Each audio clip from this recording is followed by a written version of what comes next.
It's time for the Daily Stand Up Podcast presented by Agile Dad with your host, Lee Henson. Without any further ado, let's get started. All right, let's discuss something that's been heavy on my mind lately. I want to talk to you about organizations and long term planning. While I believe it's true that most organizations, or all organizations, should have a North Star when it comes to figuring out what direction we're trying to go, trying to make sure our products and services are mapped to that direction. I'll even go as far as sales support having a roadmap that contains some high level features or epics that portray what belongs on the horizon, the near horizon. I see too often that organizations are trying to plan either way further than that, or that at the more granular level, especially, that teams are trying to just get so far into the weeds. And it was no coincidence. I believe the Agile stars were aligned. One of my favorite authors and a dear friend, someone I consider a dear friend, Mike Cohn, sent out an email called Sprint Planning, Not Marathon Planning. And the email goes something like this. It says, do your sprint planning meetings drag on and on and on? Do you joke that the team must be trying to plan for a marathon rather than a sprint? If so, you're not alone. I agree. I've seen this over and over, so this doesn't surprise me at all. Some teams struggle with planning because they're taking the time to refine. So, I agree with that, and I agree refinement is necessary, but I also agree that if each team sets aside 1 hour a week with the product owner, that they could probably have most of the refinement nailed before they ever get to sprint planning meeting. Going back to the email, it said, but today, let's help the teams to struggle with planning because they're just trying too hard to get it perfect. This is a common thing. This is real. Where teams want to know every letter of the law, they want to know every detail. They come to sprint planning with 600 questions and they won't leave until everything is absolutely where it is. Here's Mike's quote. Are you ready? There is no need to be perfect. Guess what? I say the same thing over and over again. Going into too much detail with each product backlog item or trying to estimate too precisely using time wastes everyone's time without adding value to the sprint or to the sprint planning meeting. 100% agree. If I could buy you a bottle of water, Mike, I would do it right this very minute. Yes, yes, yes, that is absolutely true. I think that when teams get to the point where they're like, how many minutes and seconds do you think that task will nobody cares. Nobody really wants to know. Or and I think the common misnomer is when someone asks the team, how long is that going to take? I think they expect that if they come back with an answer saying it's going to take 16 hours, 31 minutes, 23.67 seconds, that is going to make them a superhero because they know exactly how long it'll take. When in reality, when someone asks how long is that going to take, what they're really trying to figure out is when should they expect to see it by? When will it be delivered? When will it be done? And I think that we can cover that just by talking about which sprint it's going to be delivered in. It doesn't necessarily mean that we have to know every detail of the item or that we have to know every detail about what's going on or even who's going to be working on it, especially if we're at sprint planning meeting. We want to make sure everyone's properly allocated, but we don't want to spend so much time in the devil of the details that we forget to look at the bigger picture to make sure that we're meeting a sprint goal. So, perfect sprint planning does not mean the team has thought of every task. Perfect sprint planning means the team has perfectly figured out what set of product backlog items they can do during the sprint. It's about execution, right? So think about that for a moment. Let it sink in. Being perfect is not thinking of every task.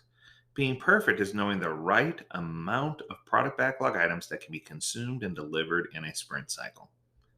That's perfection.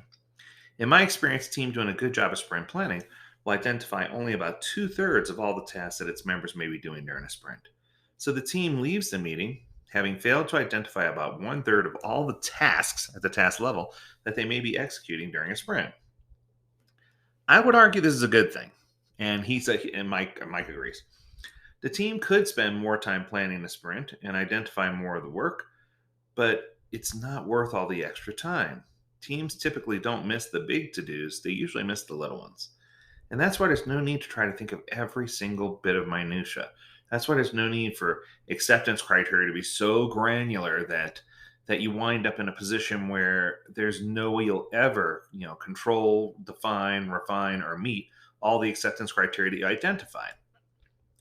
So I know you're thinking, okay, good points, and Mike brings up the good points, and I support those good points. But how do we make it right? Well, here's something you can try next sprint to see how you're doing. Start by measuring the percentage of tasks that your team identifies during sprint planning if they do break down all the way to the task level. This is an easy metric to collect. Simply count the number of tasks identified during sprint planning, and then count the number of tasks that have been identified by the end of the sprint. Divide, and you've got a percentage that your team has identified during sprint planning. So if you want to do things down to the granular level, and if you want to have task identification, and if you want to follow more pure Scrum, this is a great thing to do. If you are with an experienced team and you're not working at the task level and you have people picking off stories and your stories are small enough, then this might be a fruitless exercise, right? But once you have the metric, right, ask yourself, did you find your team as identifying more than 2/3 during their sprint planning meeting? If so, congratulate them on doing a great job of identifying what work needs to be done. Then try shortening their sprint planning meetings. They can probably get by with spending a bit less time in sprint planning. I agree. I know originally when Ken and Jeff thought up the whole Scrum framework, they were talking about 4 hour and 8 hour meetings. And one of the things that I found is that even for a month-long sprint, it's hard for people who are extremely educated, or for people who are, it's hard for people in general, period. I'll just go there, to sit in a meeting for that length of time. There's no way that you can keep, there's no way you can keep their attention. They're going to lose focus, right? And I think that organizations are realizing that the attention span of their workers is not as broad as they thought it once was. Another good example of this is, we hear people now talking about Zoom fatigue, and how people, at one point were fine on Zoom for half a day or all day. Now people are starting to say, okay, enough is enough. I need to spend more time doing work and less time in meetings, which is absolutely true. But if you shorten a sprint planning length, which is something I've been promoting for a long time. So, for example, on average, and this is in the Agile Meetings playbook that you can download on agiledad.com from the download section, my recommendation for a 2-week sprint is roughly a 40-minute planning meeting, 40 to 45 minutes, because I think that's enough for 2 weeks. And I think that it's short enough that you keep everyone's attention span, yet it's long enough to get all the big piece and big picture questions out of the way, so that you can continue to press forward and do the work that makes the most sense. So I think it's the best of both worlds. It gives you a little bit of both, right? So that's the best if you can get the team to that point. But he goes on, he says, if you do the math and you find that your team is only identifying half of the tasks during a sprint, your team will probably benefit from spending a little more time in sprint planning. Or if they do a better job in refinement, that would solve the problem too, right, Mike? So the team is underestimating the effort required to complete the product backlog items, which means they're probably bringing in more work than they can deliver. That's definitely a symptom. So they're either bringing in more work than they can deliver, or the work that they're bringing in is too large in size or scope, both of which are problematic, right? So by knowing the percentage of tasks that your team identifies during sprint planning and remaining focused on the true purpose of the sprint planning meeting, selecting the right set of backlog that can be consumed, then you can help your team succeed with Agile. I love where he's going with this. It makes perfect sense. So here's my guideline.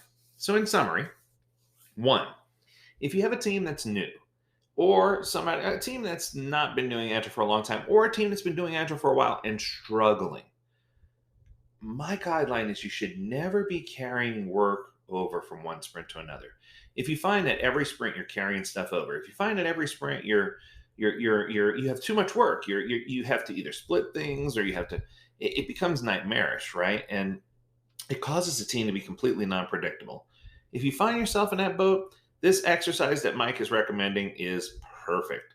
It will help you get your head around tasks. It'll help you map tasks to each person's workload, and it will help you be able to forecast, as long as you come in with the understanding that the 2/3 rule applies, that you're going to get about 2/3 of the task, which is perfect, because the remainder will come out as evolution happens, as the work progresses. Then you learn more about what else needs to be done. Yes? But if it's less than 2/3 of the work, or less than half of the work that's identified, you probably need to do a better job at refinement to make sure that your items are the right size and that they are easily consumable during the sprint. All right. Well, nice work, Mike. Another great post, and I appreciate you sending these over to me. If you have a topic that you'd like for us to cover, feel free to reach out to us at learnmore@agiledad.com. We'd love to hear about what you want to talk about. And as always, we encourage you to stay healthy, stay well, and stay agile, my friends. Until next time, do take care.